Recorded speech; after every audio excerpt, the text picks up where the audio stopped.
Coming to the stage right now, MLE is a college student and music artist. She's a Vietnamese American singer songwriter and musician, currently pursuing her bachelor's in psychology at California State University of Long Beach. She plans to obtain her master's degree in social work and become a licensed therapist. While being a full-time student, Emily also creates original music on the side in hopes of turning her hobby into a career and make music her lifestyle. Her music style currently combines elements of R&B, hip-hop, pop, and EDM, but she's open to trying different genres to increase her versatility. Wishing to leave a lasting legacy, Emily uses her talents to express her feelings and tell stories that are relatable or resonate with listeners. Please welcome to the stage, Emily. Hello. Hey. I Hello. feel like it's a family reunion because I'm seeing everyone again. It's so nice to see you. Nice to see you again too. Please tell us a little bit about what you're performing tonight. So today I'm performing my newest single that just released November 11th. It's called Visions, and this is also my first time performing it. Beautiful. All right, take it away. Thank you.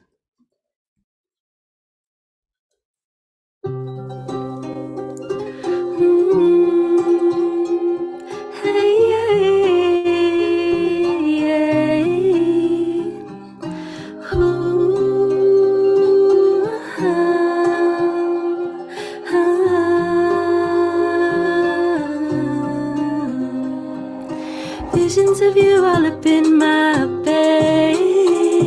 It's got me hitting you like pull up to my crib. And while I'm wishing you could be with me instead, I know I shouldn't let it get to my head.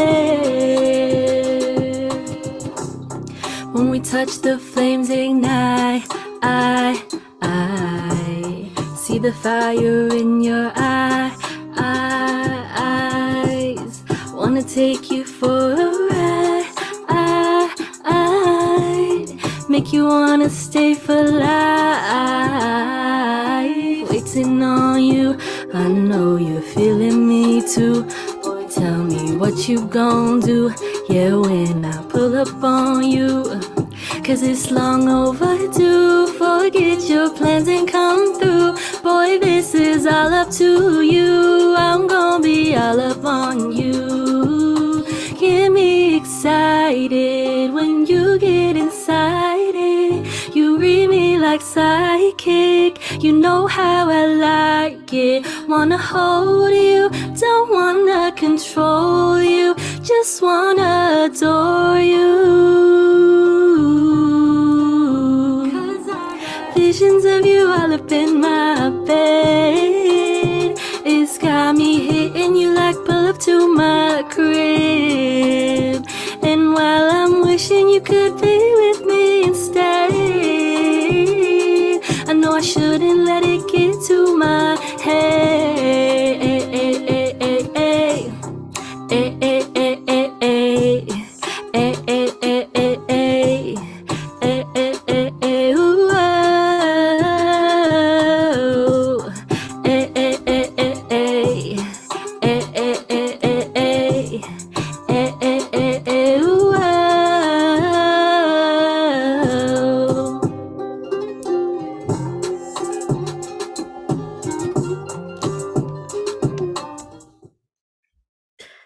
That's all. Hey. Hey, hey, hey. All right, Yeah. let's welcome our industry guests back on for some feedback. Stephanie and Krys. Stephanie, what are your thoughts? Hey, Emily. Hi. Hi. How are you feeling? A little bit nervous. Yeah. That's totally fair, and I applaud you just like the others to be, singing something live for maybe the Mhm. first time, and something that perhaps you've been working on for a little bit, and finally being able to put it out there and get some feedback. Like it Mhm. takes guts to do that and to do it in this space. I liked the vibe. It had like a smooth, sexy vibe. Like, oh Thank damn, you. like I wasn't expecting it at first, but I think that like your lighting, like your entire set had kind of like plays the vibe too. So Thank you. I like that a lot. I mean, I would say like you want to practice it live as much as you can. Hmm. I liked the vocals. I they were nice and smooth, but I think the more that you sing it, the stronger it'll feel. Hmm. I felt like you had a nice presence too. I mean, it's hard to kind of convey that over video, but I felt your energy. Um, and and that's something too that like it's hard to practice, but I felt like you did really well. Thank you so much. That means a lot.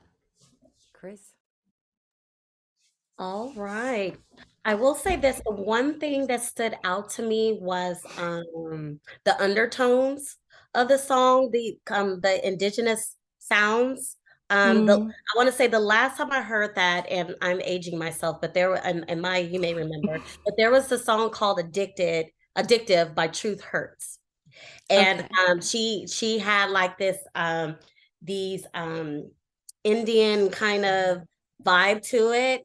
And so that's what I was picking up from yourself. And I was like, okay, she's going back to a little bit of her roots, but mixing it with some R&B. And, so Hmm. I was feeling it. I will say on the production side of it, and of course I don't know who produced it, but still kind of play with it a little bit to where what I'm trying to say, like the sounds kind of mesh a little bit more, especially when you're moving into the different parts of the song itself. So I don't know if it's all the way done or it's all the way mastered. I'm not too sure. And plus, we are virtual too. Hmm. But I will say, to go back into the studio and play with the synthesized sounds just a little bit.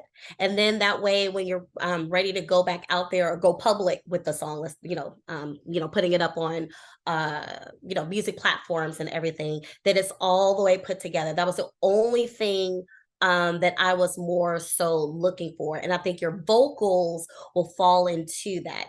There were some points where I felt like your vocals versus the song, the production of the song was Hmm. off a little bit, but I think by you playing with it a little bit more, and that's why I said I don't know who produced it or if you're able to make some changes to it, if Hmm. it's not the mastered version yet, but do that and then bring out those indigenous sounds a little bit more and lay your vocals back on top of it. I think it would be super duper dope. Hmm. Thank you for that advice. Yeah, I actually got the beat from YouTube, but maybe my engineer can kind of play with the levels and mix it a little There bit you go. more. And Hmm. that's exactly what I was looking for. So okay, I'm glad you picked up on it. So good. And that's Hmm. that's a good thing that you did and identified that within yourself to go back to your engineer and say, "Hey." So, good job. Yeah, thank you for the advice. You're welcome. Beautiful. Great feedback. All right. If you came to support Emily, be sure to show her love in the chat and also in our fan poll. And Emily, what is your question for our industry guests? My question is what advice do you have for artists who want to become performers or, as Chris said, entertainers? And also tips on anxiety before performing and stage fright. Whoever wants to go I first. will I'll hop on just the that second piece. I would say there's nothing better than taking some deep breaths. And, Hmm. it depends on how much time you have, of course, but trying to set that ahead of time and knowing like that's part of my pre-show routine is that I need to build in these, even if it's, I mean, it would be great if it was 5 minutes, but even if it's like 3 minutes of just some deep breaths so that you can really connect with yourself and the reason that you're doing what you're doing. It's kind of like it's a great time to center, but also to remind yourself why you're here and what you're working towards. And Hmm. that might always be in the back of your mind, but giving yourself a few deep breaths and some focus on breath, you can do it yourself. You can grab one of those meditation apps or a YouTube meditation, or even like put on an instrumental song that you really love or vibe with and just listen to the song and breathe. For me, like that's one of the best ways that I could tell you is like to deal with that kind of like performance anxiety. Okay, yeah, I have been trying to work on that too, but sometimes those last few moments before the performance, I'm like, oh, I need another deep breath. Thank you. Krys, your advice for stage Yeah. fright and anxiety. You know, even as many times as I've had to perform, when I was performing as a dancer, you still get those nerves. And all that means is that you care. You care, you want to do a good job, you want the people, the audience to see you in a certain light. And there's no surefire way to just get over that. But as Stephanie said, just take some deep breaths, woosah, go into your comfort zone, center yourself as well. The fact that you're studying psychology in school, incorporate the mental health into the entertainment space, into the artist space, because it's needed, you Mhm. know, and apply those things that you learn in education to what you do in the creative world, and that'll balance it out when it comes down to performance. Also, practice, practice, practice, practice. Instead of just going out there doing it, practice, whether it's choreography, or on this word I'm going to move, I'm going to do this. On this word I'm going to reach out to the audience. Like, literally practice your performances, so when you go out there, you're at a comfortable level where you're just not winging it and you're not scared, like, if I would slip and fall and mess up. Mhm. But you have all of the things down. And that makes it a little bit easier to maneuver through your shows. And then finally you get comfortable with it, and you can run through this stuff like the back of your hand. It's a breeze now. Mhm. Okay? Yeah. But it takes a little bit of time. It does take some time. This is not overnight, girl. Mhm. But but you'll eventually get the hang of it the more you practice through it and work with it, and woosah as well. Just a good woosah. Okay, great. Good advice. Thank you both. Yes, thank you. You can all turn off your cameras now as we welcome our next performer to the stage.